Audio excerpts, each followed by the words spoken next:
El arrebatamiento de la Iglesia y el carácter de Dios. Proverbios 11:8 dice, el justo es librado de la tribulación, mas el impío entra en lugar suyo.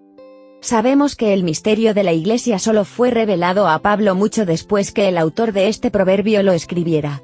Por lo tanto, muchos podrían decir que este versículo no se puede aplicar para apoyar la idea de que la Iglesia no pasará por la gran tribulación.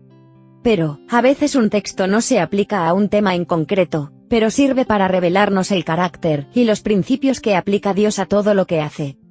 En este caso podemos sacar las siguientes conclusiones. 1. Dios libra a los justos de la tribulación. 2. Dios pone al impío en lugar del justo para que reciba esa tribulación. La palabra tribulación en este texto de Proverbios, se traduce por aflicción, angustia, tribulación, calamidad. La raíz de esa palabra, tsar, es traducida, entre otras cosas como adversario, aflicción, angustia, enemigo, humillar, reducir. La raíz de esa palabra, tsarar, además de traducirse por angustiar, y los demás significados mencionados, también significa arrojar, atar, atribular, encerrar y hostigar. Esos significados sin duda nos hablan de que esa tribulación es grande porque la persona está sometida a situaciones que la hacen sufrir todo esto. Un ejemplo bíblico de que Dios libra a los justos, y hace recibir la tribulación a los impíos, es el caso de los amigos de Daniel que fueron echados en el horno ardiente. El Señor Jesús estuvo con ellos y luego, tras honrarlos públicamente por boca del mismísimo Rey, sus enemigos fueron echados al fuego y quemados vivos. Otro caso bíblico que corrobora este principio es el del pueblo judío y Amán, relatado en el libro de Esther. Amán quiso destruir al pueblo hebreo y hacer que Mardoqueo fuera destruido. Pero, no solo Dios libró al pueblo y a Mardoqueo, sino que Amán fue castigado duramente en su lugar. Hay muchos más casos, como la salida del pueblo de Egipto, y la destrucción del país y la descendencia del faraón. El próximo gran evento en el calendario de Dios es el arrebatamiento de la Iglesia antes de derramar su ira sobre los impíos. Muchos dicen ser cristianos, pero dudan del carácter de Dios, y hacen apología de su falta de conocimiento e incredulidad con mucho énfasis en las redes sociales. Algunos son incrédulos y no conocen a Dios. Otros son cizaña del enemigo que intenta robar la fe de los creyentes en la bendita esperanza.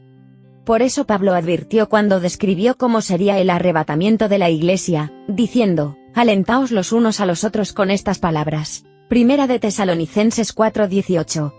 Sin duda que saber que el Señor nos va a llevar a la morada del Padre antes de empezar a derramar juicio sobre los incrédulos es un gran aliento.